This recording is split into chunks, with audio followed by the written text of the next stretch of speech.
Oh, y'all ain't know what happened to Chris Tucker? Well, it gets a little deep. See, Chris Tucker had a problem. He films this movie called Rush Hour, and suddenly he becomes the highest paid actor in Hollywood. Not comedy actor, the highest paid actor in Hollywood. Every script in Hollywood wants a piece of Chris, but Chris starts turning down roles. Why, you ask? Well, let's just say they were asking him to do things that he wasn't a fan of. Chris Tucker is finally dropping the real bombshell about why he walked away from Hollywood. And no, it had nothing to do with him being some greedy star demanding more cash. He says the real reason was way darker. They were pressuring him to take part in disturbing freak-off situations, and he flat out refused. This man went from being the highest paid actor in the game to getting blackballed so badly he can't even land a role in a low-budget Tubi film. That's how fast they shut him out. The industry didn't waste a second replacing him with other comedians who were willing to play along. Names like Martin Lawrence, Kevin Hart, and Jamie Foxx. And we've all seen how things spiraled for Martin and Jamie. Jamie ended up in the hospital after a mysterious poisoning rumor, and Martin was spotted out in the street screaming that someone was trying to take his life. Chris kept his lips sealed for years about why he truly dipped, and after seeing those two get caught up, it's no wonder he stayed quiet. A few years back, when people asked why he turned down coming back for Friday, Chris gave a clean-cut answer. He claimed he just didn't want to do sequels anymore.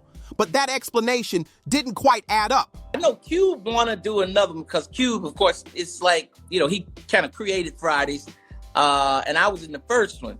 Yeah. And Cube, after I did the first Fridays back then, I never thought about doing sequels. I always wanted to do a good job and keep moving to the next movie.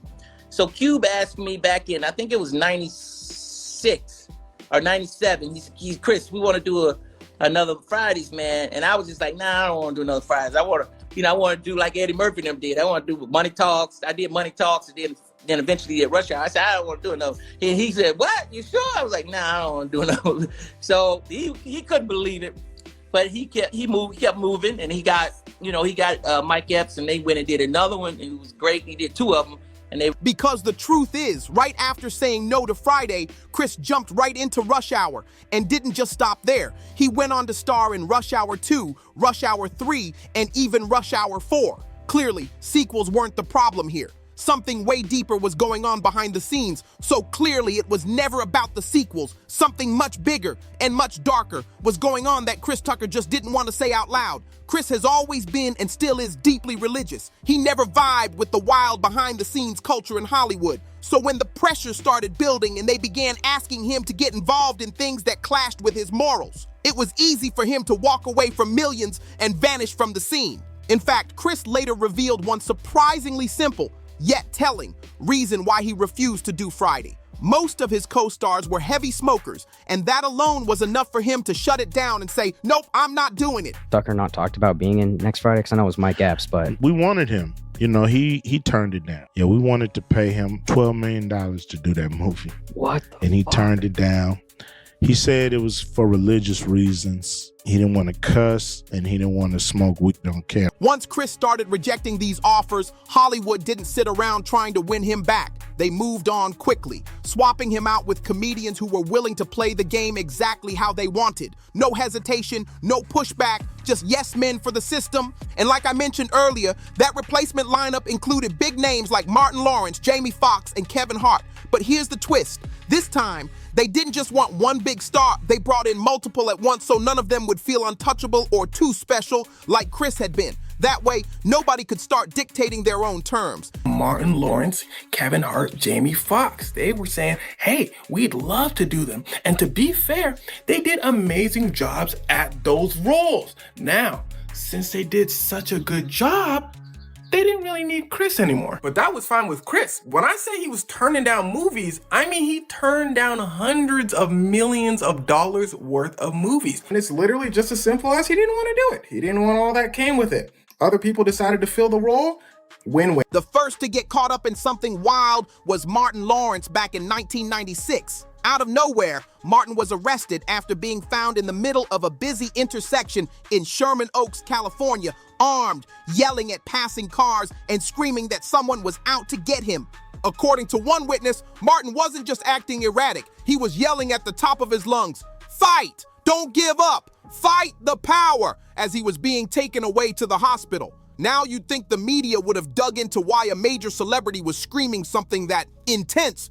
But nope, they brushed right past it, slapped the manic episode label on it, and called it a day.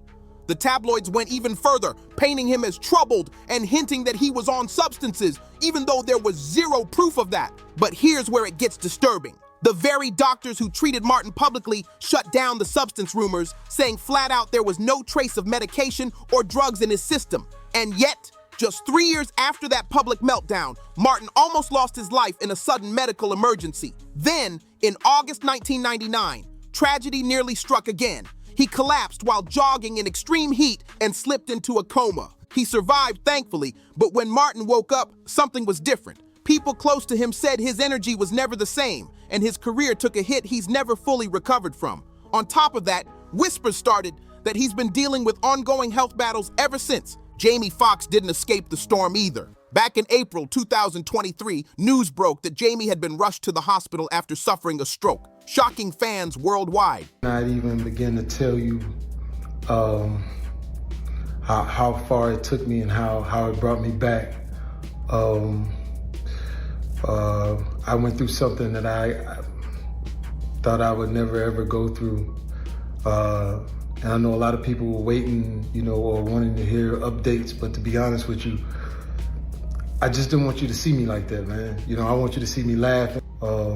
Now, by being quiet, sometimes things, get out of hand. People saying what I got. Some people said I was blind, but as you can see, the eyes are working. The eyes are working just fine. Said I was paralyzed. I'm not paralyzed.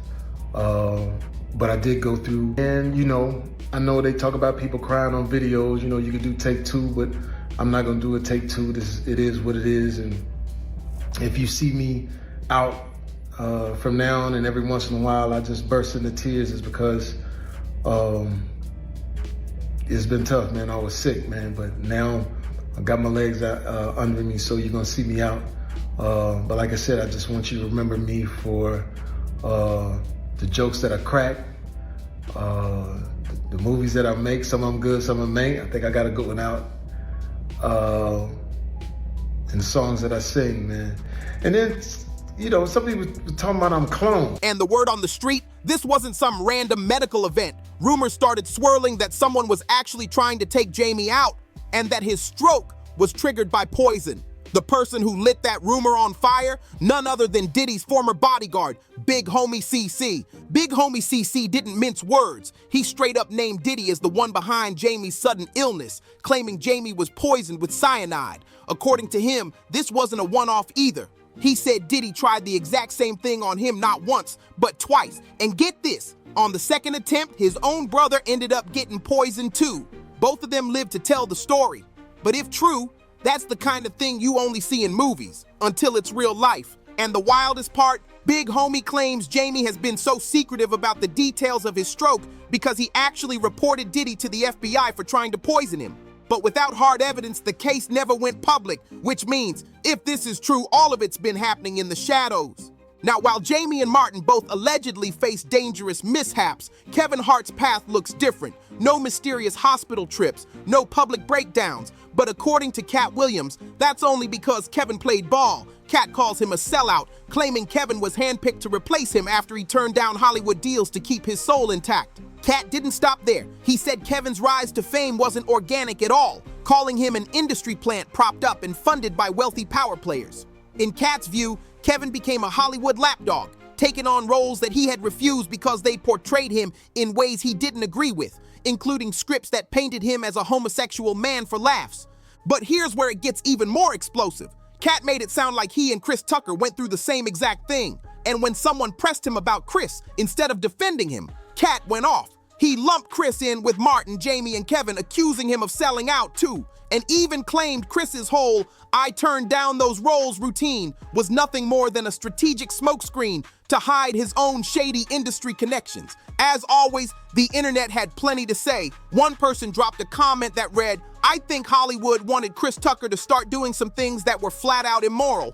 And he stood his ground. He said no, stepped away from the roles, and lived life on his own terms for Jesus Christ's sake. Respect. They went on to call him an awesome man for honoring his parents, staying true to how he was raised, and refusing to lose himself for a paycheck. Another viewer chimed in, Chris knows Hollywood is a wicked place. That's why he walked away. He and Chappelle, same kind of path. They'll never sell out to the elite.